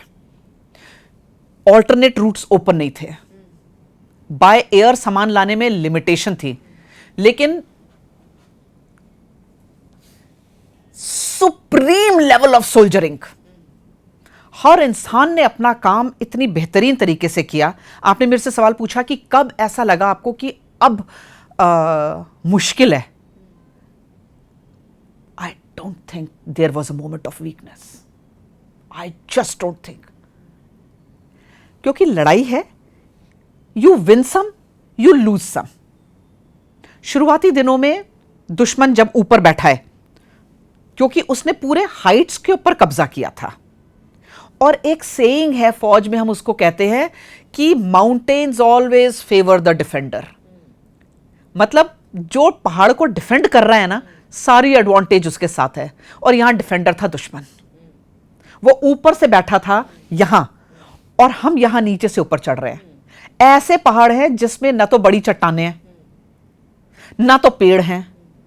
दुश्मन आसानी से देख रहा है यहां से बैठकर, कहीं से भी आओ वो हर तरफ से हमें देख सकता है। लेकिन इसके बाद भी नीचे से इन्फेंट्री के जवान बढ़ते जा रहे हैं। इंडियन एयरफोर्स ऊपर से बॉम्ब कर रही है उसकी पोस्ट पे, कि दुश्मन की विल को तोड़ दें, दुश्मन की कमर तोड़ दें, दुश्मन को सिर उठाने का मौका ना मिले। आर्टिलरी गन्स बूम कर रही हैं। मतलब टाइगर हिल की लड़ाई जब हम कहते हैं, तो कहते हैं हम 120 guns were like arc of fire. Tiger Hill यूं, तोलोलिंग की पहाड़ी यूं, उसके नीचे 120 गन्स, अलग अलग टाइप की आर्टिलरी गन्स का एक ऐसा आग का घेरा था, और सब एक साथ पाउंड कर रहे हैं। टाइगर हिल की लड़ाई में तकरीबन 9000 शेल फायर हुए थे, 9000 शेल। वो सबसे मजबूत किला था पाकिस्तानियों का। लेकिन उस बोफोर्स की गन के गोलों के नीचे से हमारे जवान ऊपर चढ़ते जाते हैं, अपनी अपनी वॉर क्राई बोलते हुए, जय महाकाली, आयो गोरखाली, और ऐसी हैंड टू हैंड फाइट, खुखरियां चमक रही हैं। कोई यूनिट बोल रही है राजा रामचंद्र की जय, कोई कह रही है जय कालिका माता। आप इतने चार्ज्ड होते हो कि आपके पास मोमेंट ऑफ वीकनेस ही नहीं है। आपको पता है कि ये मेरे लिए श्योर फेस ऑफ डेथ है, लेकिन फिर आपके लीडर कहता है फॉलो मी, मैं आगे चल रहा हूं, पहली गोली आएगी मेरी छाती पे लगेगी, और पीछे पीछे सारे जवान बढ़ते जाते हैं। और जूनियर लीडरशिप माने विक्रम बत्रा, अनुज नैयर, मनोज पांडे, ये नाम ऐसे हैं कि आपको लगेगा कि अगर आसमान से उतर के अगर गॉड्स ऑफ वॉर आके खड़े हो गए ना, जो कह रहे हैं ये दिल मांगे मोर, और मुझे चैलेंज दो। इतने बेहतरीन examples of bravery, there is not a moment of weakness for Indian army. Challenge yes, setback yes, क्योंकि सब कुछ हमारे अगेंस्ट था. लेकिन स्मृति, एक चीज समझना बहुत जरूरी है कि जब हमारी एकेडमी में ट्रेनिंग कराई जाती है तो हमें पीस टाइम के लिए ट्रेनिंग नहीं कराई जाती, हमें जंग के लिए तैयार किया जाता है. लड़ाई होगी तब आप क्या करोगे, इस दिन के लिए हमें तैयार किया जाता है. तो सबसे ज्यादा जिस चीज की हमने तैयारी करी है वो मौका आ गया है, कोई कंफ्यूजन नहीं है, क्योंकि हम तो ट्रेंड ही इस दिन के लिए हुए हैं. जैसे ऑपरेशन सिंदूर, उसके ऑपरेशन लिए ट्रेनिंग मुझे लगता है 1997 से लगातार वो चल रही थी. और जो ऑपरेशन सिंदूर में मार्वलसली इंडियन डिफेंस फोर्सेस है. एक चीज आप देखिए कितनी बढ़िया है, इंडियन आर्मी कभी भी रिएक्ट नहीं करती. इसीलिए हमको दुनिया की सबसे प्रोफेशनल आर्मीज में से गिना जाता है. हम कभी रिएक्ट नहीं करते, नी जर्क नहीं होते, हड़बड़ाते नहीं हैं. टाइम भी हमारी पसंद का होगा, स्ट्रैटेजी भी हम सोच के आएंगे, और फिर हम तुम्हें ऐसा छठी का दूध याद दिलाएंगे कि तुम फिर अपने दोनों पैरों पे वापस नहीं जाओगे. यशिका जी, दो आखिरी सवाल. अगर मैं ये बोलूँ जनरेशन जो जेन ज़ी है वो इंडियन आर्मी, क्योंकि अब हमको एक चीज़ कहते हैं ना कि हमको अपना जो बेटन है वो पास ऑन करना होता है. अब थ्रोन है वो खाली करनी होगी, जगह खाली करनी होगी. और डिफेंस फोर्सेस में भी ऐसा है कि अब नए रिक्रूट्स आएंगे, नए बच्चे आएंगे, उनका माइंडसेट अलग है. और ये जनरेशन अलग जनरेशन है, ये जनरेशन पुरानी जनरेशन से बिल्कुल जुदा है, ये टेक्नोलॉजी ड्रिवन जनरेशन है. इस जनरेशन को अगर समझाना हो कि इंडियन आर्मी क्या है, क्यों आने वाली जनरेशन को इंडियन आर्मी में सर्व करना चाहिए, क्यों आने वाली generation should respect Indian army, क्या मैसेज रहेगा आपका? देखिए, सबसे पहली चीज, ये जो जनरेशन है इससे ज्यादा स्मार्ट और कोई जनरेशन आई नहीं है. रूल ऑफ एवोल्यूशन है ना, हर जनरेशन पिछली जनरेशन से स्मार्ट होती है. ये हमारी जनरेशन के ऊपर डिपेंड करता है कि हम उन्हें क्या सौंप रहे हैं. अगर हम उन्हें वैल्यूज सौंप रहे हैं तो वो वैल्यूज के साथ बढ़ेंगे. अभी आपने ऑपरेशन सिंदूर के टाइम देखा, बच्चा बच्चा खड़ा था, बच्चा बच्चा इसमें फौज के साथ खड़ा था. तो मुझे यह नहीं लगता कि इंडियन आर्मी या इंडियन आर्म्ड फोर्सेस को सपोर्ट की कहीं से कमी है. दूसरी चीज, ये जो जनरेशन है इसको चैलेंज चाहिए. आपने कहा ये टेक्नोलॉजी ड्रिवन है, वेरी राइट, क्योंकि ये इस जनरेशन का हथियार है. तो बदलते हुए माहौल में आज Indian army, Indian air force, Indian navy से ज्यादा टेक्नोलॉजिकली एडवांस्ड और कुछ भी नहीं है. अगर आज हम जीपीएस की बात कर रहे हैं तो आप देखिए ऑपरेशन विजय में हम जीपीएस यूज कर रहे थे. यानी जो चीज आज यूज हो रही है उसे हम तब यूज कर रहे थे. जिस चीज को हम आज एडवांस्ड मान रहे हैं, हर वो चीज जिसको हम टेक्नोलॉजिकली एडवांस बोलते हैं उसे इंडियन आर्मी कर चुकी है. यानी अगर हमारे सॉफ्टवेयर्स खराब होंगे, हर आर्टिलरी गन का सॉफ्टवेयर होता है, तो उसके लिए हम इन्फोसिस या विप्रो से तो नहीं इंजीनियर मंगाते ना, वो सब हमारे अंदर ही होते हैं. जिस कदर हमारे यहां के लड़ाई वगैरह के दौरान इंजरीज हो जाती हैं, हम कोई बाहर से डॉक्टर नहीं मंगाते, हमारे अंदर ही अपने इतने एडवांस्ड स्टडीज किए हुए डॉक्टर्स हैं. तो इंजीनियर्स यहां हैं, कंप्यूटर इंजीनियर्स यहां हैं, एडवांस लेवल के इक्विपमेंट्स यहां चलाए जाते हैं. इससे ज्यादा मीन मशीन्स किस ऑर्गेनाइजेशन के पास है? पूरे विश्व की अगर आप आर्मीज देखें तो आर्मीज सबसे ज्यादा एडवांस्ड होती हैं. You look at our Vikrant and